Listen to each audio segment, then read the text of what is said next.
You ever feel the ground move under you but you're the only one who notices?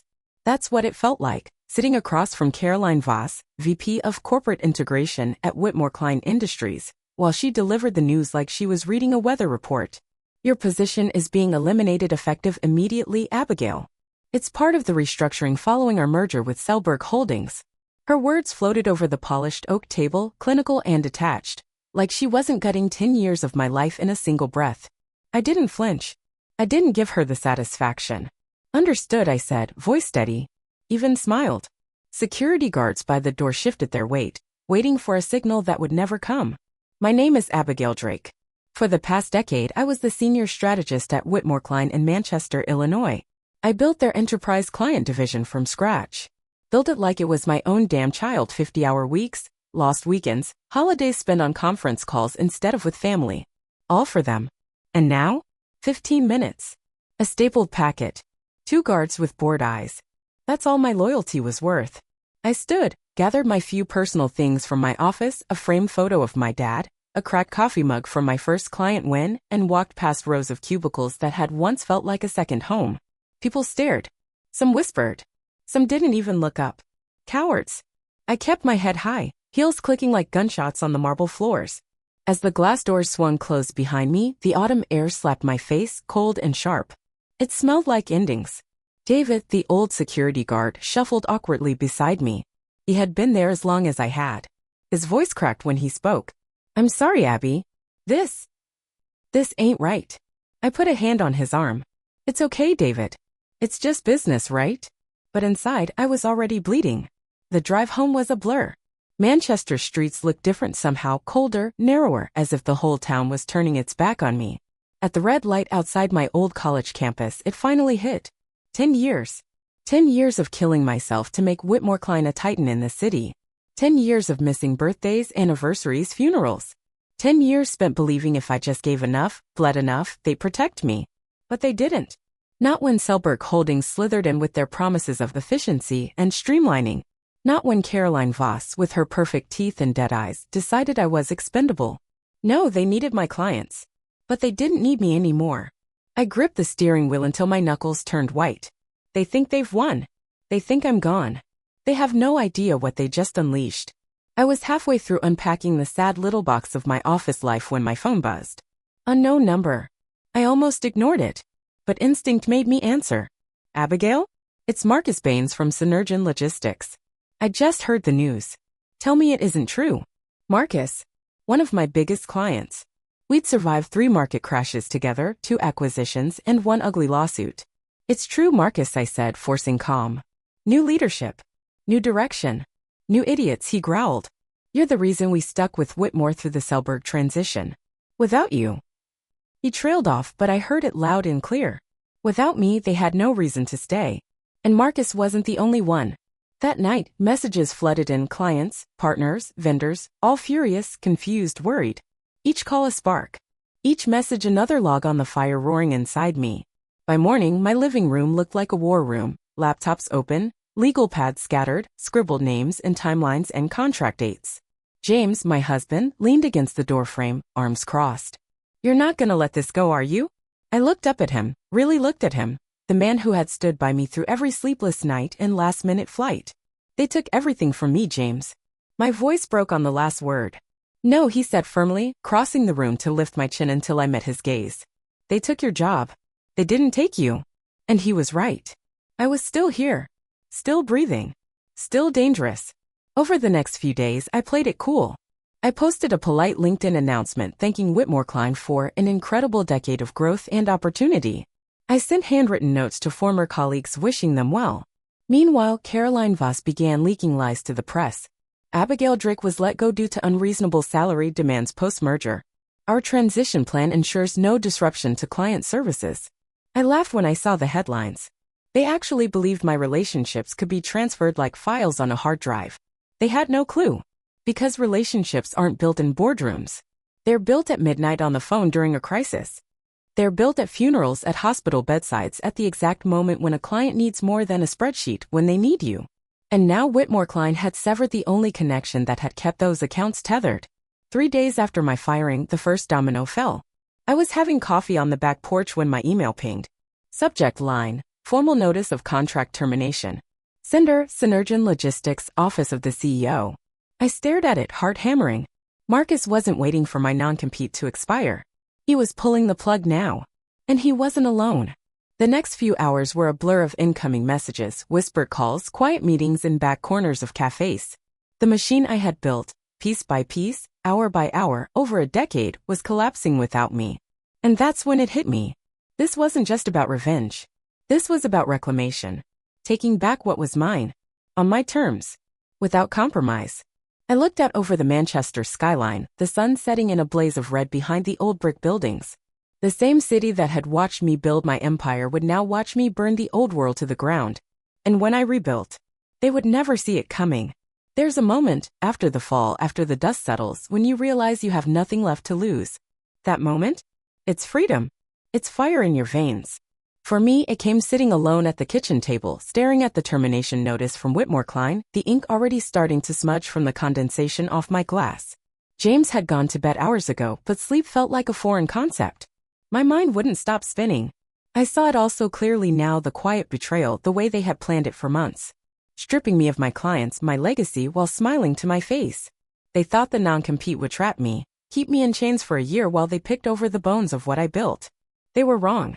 The next morning, I started the transformation. It began with something simple.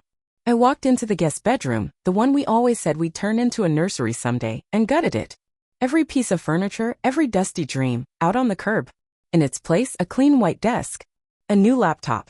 A blank corkboard the size of a door. My new war room. I pinned up client names. Contract expiration dates. A detailed map of Manchester's corporate jungle, who owed loyalty to whom, who was vulnerable, who was watching from the sidelines. Every empire has cracks. All you have to do is find the right pressure point. Around noon, I got a call from Savannah Pierce, a woman I hadn't spoken to in 5 years. Abigail? Her voice was tight, breathless. You don't know me well, but I heard what happened. Savannah was once a mid-level account exec at Whitmore Klein, buried under incompetent managers and bad politics. I'd helped her land a better role at another firm across town. Apparently she hadn't forgotten. Listen, she whispered. Caroline's trying to hold meetings with your old accounts. She's spinning this story that you were unstable, that you had a meltdown after the merger. I almost dropped my coffee. Unstable? That's not all. I have a friend in legal. They're quietly prepping for lawsuits if the client losses keep stacking up. They're scared, Abby. Scared enough to start lying. I pressed the bridge of my nose hard, trying to push the rage down. Why are you telling me this? Savannah hesitated. Then said the words that sparked something deep and primal inside me. Because you helped me when no one else did. I owe you. That night, I wrote out my plan. Not just survival. Domination. 6 months of silence. Build the foundation without drawing fire. No direct poaching. Let them come to me. Strategic partnerships. New blood, new money. And when the clock runs out, launch something they couldn't touch. Something so much bigger than revenge. Something that would make them irrelevant. The transformation wasn't just mental. I changed physically too. I traded my tailored blazers in safe pumps for black denim, leather jackets, boots you could survive a war in. I cut my hair. Sharp, defiant. The old Abigail, the obedient soldier who bled herself dry for Whitmore Klein, was dead. In her place? A woman with nothing left to prove. 3 weeks later, the first real test came. At a Chamber of Commerce gala I had no business attending anymore. I almost didn't go. I sat in the car outside the venue for 10 full minutes, heart hammering. Inside, I knew the Vipers would be waiting: Caroline, her smug lieutenants, the board members who had signed my professional death warrant without blinking. I could still turn around. Go home. Stay invisible. But then I thought about every late night spent cleaning up after their mistakes. Every promotion they dangled and then snatched away. Every piece of myself I had given them without question. No. I opened the door, stepped into the cool night air, and walked inside like I owned the damn building. The room went silent when they saw me. You could feel it, the tension crackling under the clink of wine glasses and forced laughter. Caroline was by the bar, dressed like she'd walked out of a magazine spread. When she spotted me, her smile froze into something brittle and sharp. She grabbed a glass of champagne off a tray and made a beeline for me. Abigail, she cooed. I wasn't expecting to see you here tonight. Her eyes were full of pity disguised as politeness. The kind of pity that said, you lost, move on. You know me, I said smoothly. I hate missing a good show. We exchanged fake air kisses. I could feel her calculating behind her lashes, wondering if I was a threat. Good. I wanted her nervous. I wanted her guessing. We've been managing, she said, like she needed to make it clear the company was surviving without me. Transition periods are always challenging, of course. Of course, I said, sipping my drink. I'm sure you'll do fine. I made sure the pause was long enough to sting. Caroline's smile faltered just a hair. Victory. Small but delicious. After she slithered away, I worked the room. Not selling. Not begging. Just reminding people who I was. The woman who saved Synergen's merger. The strategist who steered Helix Biotech through the pandemic. The problem solver, the fixer, the woman who never let her people drown. And as the night wore on, something started to shift.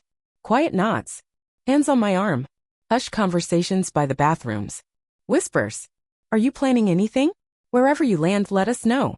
It's not the same without you. Seeds planted in fertile ground. All I had to do was wait. Driving home, adrenaline still buzzing under my skin, James reached over from the passenger seat and squeezed my hand. Proud of you, he said simply. I blinked hard against the sudden sting in my eyes. It's not just about getting back at them anymore, I whispered. It's about proving they never owned me. He nodded. You're building something they can't touch. The next morning, I woke to a text from Savannah. It was a photo of an internal Whitmore-Klein memo. The subject line? Critical client retention strategies in wake of account instability. Translation. They're panicking. I smiled as I pinned it to the corkboard above my desk. Then I picked up my pen, drew a red circle around a date 6 months from now. The day my non-compete would end. The day the real war would begin. And I promised myself. By the time the clock struck midnight that night, Caroline Voss would wish she had never learned my name. 6 months. That's how long I lived underground. No big moves. No flashy announcements. Just steady, silent construction, brick by brick, of the empire Whitmore-Klein thought they burned to the ground. And then the clock ran out. The ink on my non-compete clause was barely dry when I flipped the final switch. Langston Drake Strategic was officially born, my firm. My name on the door. My rules. The announcement was quiet, almost surgical. A single press release, a polished website, a few whispers through back channels. I didn't need fireworks. I had something better. Clients ready to walk through fire to follow me. The first call came from Marcus Baines. We're moving our entire account to you, he said, without hesitation. Whitmore's a sinking ship. Then Helix Biotech. Then Archer Financial. One by one, the pillars holding up Whitmore-Klein's once mighty tower cracked and crumbled. I didn't poach. Didn't solicit. They came to me. Every new signed contract was a nail in Caroline Voss's corporate coffin. And I drove each one in with steady, ruthless precision. 3 weeks after Langston Drake's launch, I made my first public move. A networking luncheon at the Renshaw Club, the kind of event where reputations are whispered into existence or destroyed over crab cakes. It was a deliberate choice. Public enough to make waves. Intimate enough to control the ripples. I wore sharp black, tailored within an inch of my life, and heels that clicked like gunfire on the marble floors. The moment I entered, heads turned.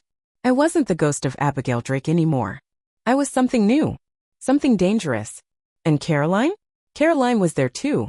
I spotted her across the room, draped in white silk like some kind of corporate angel. Laughing too loudly. Sipping champagne she wasn't enjoying. The cracks were visible now.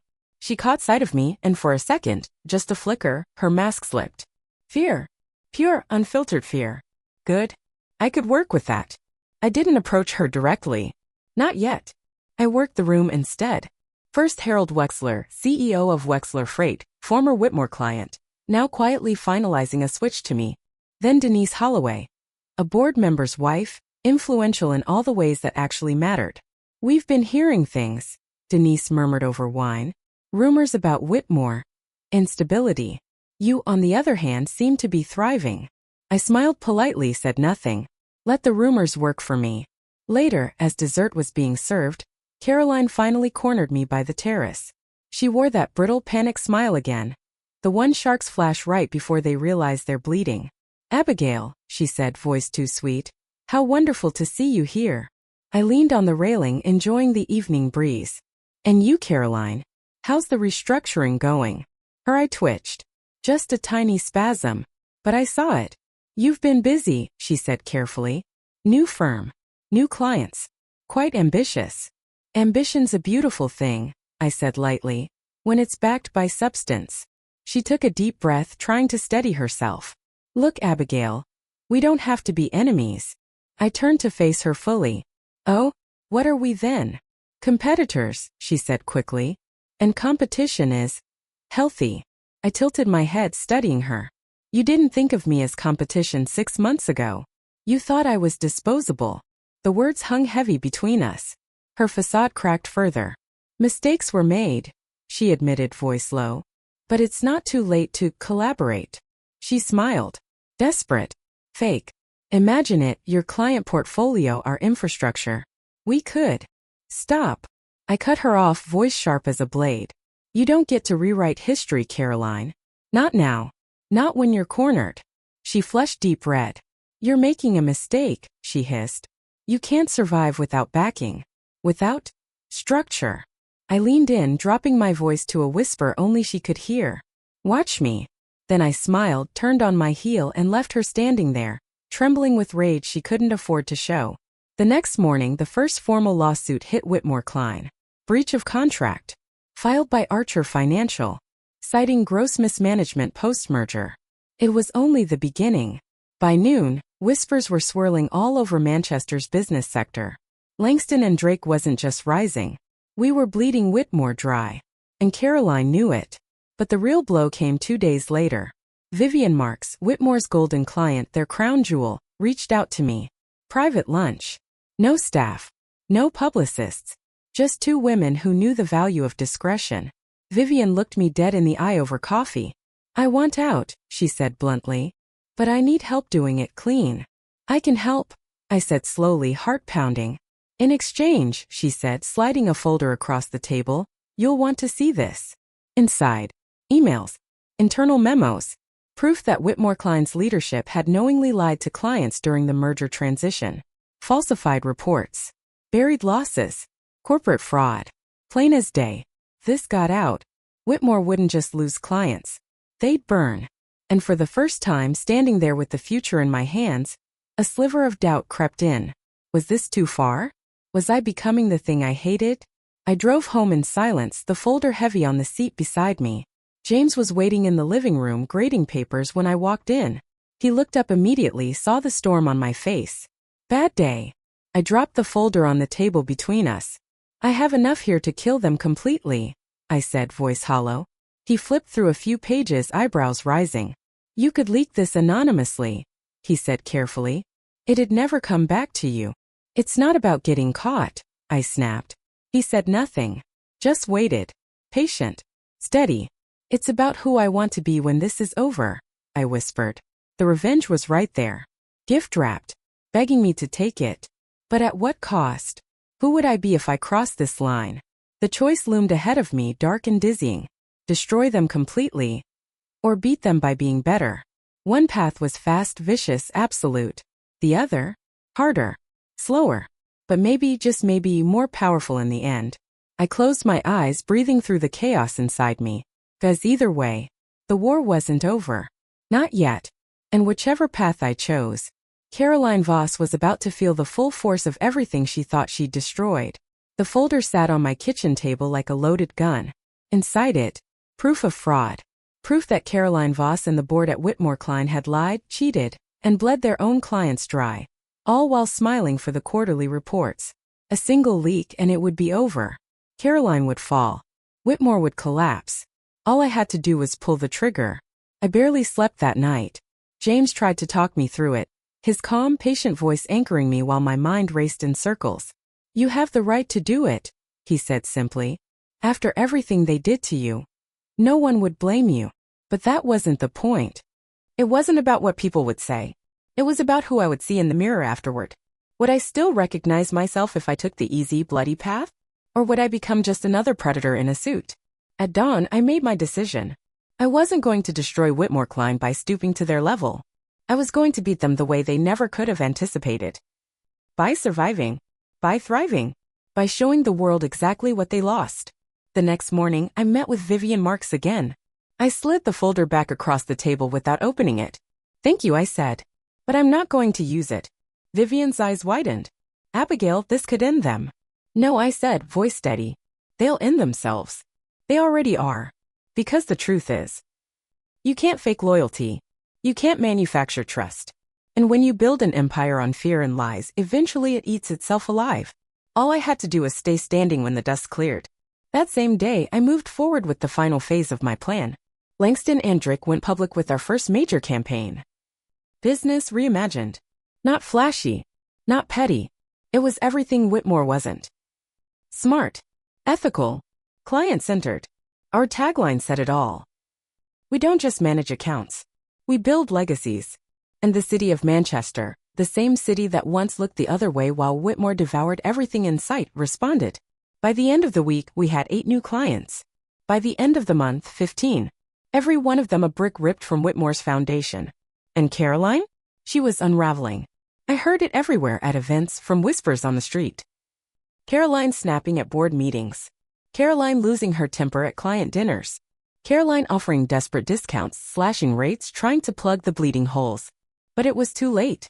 Her reputation, once bulletproof, was rotting from the inside out. And she knew exactly who was behind it. 2 months after Langston and Drake's launch, I got the call. An unknown number. I let it ring twice before answering. Abigail Drake, I said coolly. There was a long pause. Then, you win. Caroline's voice. Ragged. Bitter. A shadow of the woman who once smirked across that conference table while firing me like I was yesterday's trash. The board forced me to resign this morning, she said. You happy now? I closed my eyes for a moment, feeling the weight of it. Then I opened them and said the only thing that mattered. I'm not happy, Caroline. I'm free. A sharp breath on the other end. Like I'd punched her straight through the phone. Goodbye, Caroline, I said softly. And then I hung up. I thought that would be the end. I thought the war was over. But I should have known better. Because some enemies, they don't go down quietly. The next morning, I arrived at the office to find my front door smashed. Papers scattered. Files missing. Police cars flashing. James met me on the sidewalk, face pale. They hit us, he said, voice low. Who? He didn't have to answer. I already knew. Caroline. Or someone loyal enough, desperate enough to do her dirty work. Because when people like her fall, they don't just accept defeat. They lash out. Detectives swarmed the building. Officers dusted for prints. Meanwhile, I walked through the wreckage of everything I'd built. Every dream, every plan, shredded, broken, violated. My team gathered in the lobby, wide-eyed and shaken. Savannah. Marcus. Vivian. All of them looking to me. Waiting to see if I would collapse. Waiting to see if the phoenix would burn out after all. I stood there for a long moment, staring at the mess. Then I turned to them, voice steady. This is just a beginning, I said. Not an ending. And I meant it. They could smash my doors. They could steal my files. But they couldn't steal what mattered. They couldn't steal me. That night, alone in my office, I found something tucked under my keyboard. A scrap of paper. Messy handwriting. It said only, "This isn't over." I stared at the note in my hand for a long time. This isn't over. The words bled into my skin, into my bones. It wasn't just a threat. It was a promise. Someone out there, Caroline, or one of the snakes she left behind, still thought they could scare me back into the shadows. Still thought they could undo everything I'd built. They didn't understand. They never had. You can't threaten someone who's already survived the worst you could do. The next morning, I met with the detective assigned to the break-in. No fingerprints, he said grimly. No cameras. Whoever did this knew exactly what they were doing. Anything stolen? I nodded. Some client files. Financial records. Nothing I can't replace. Nothing that matters. He studied me for a long moment. You're not pressing charges? Not yet, I said. Because this wasn't about the law. This was personal. And I knew the only way to end it wasn't through the courts. It was through victory. I spent the next 48 hours in lockdown. Secured the building. Encrypted every file. Moved sensitive data off-site. But more importantly, I rallied my team. We didn't just rebuild. We expanded. We pushed the business reimagined campaign into overdrive. We hosted client roundtables. Offered free consultations. Gave lectures at Manchester's top business schools. We flooded the market with our vision. And while Whitmore Klein staggered and stumbled, we soared. The city noticed. Awards. Press features. Industry accolades. Langston and Drake became the name on everyone's lips. The company you wanted to work with. The company you trusted. And Whitmore. By the time fall rolled around, they weren't just wounded. They were dying. Their stock tanked. Their board members resigned.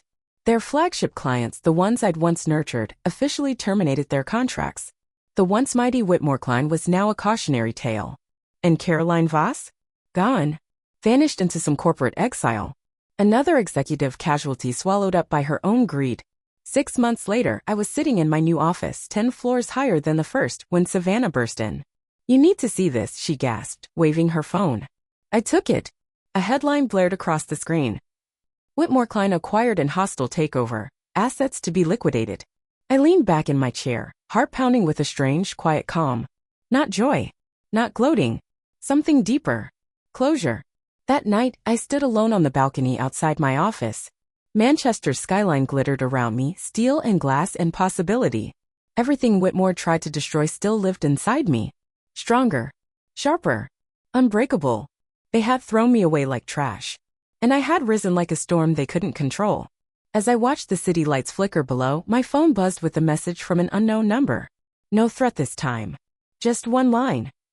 "Congratulations. You were always better than us." No name. But I didn't need one.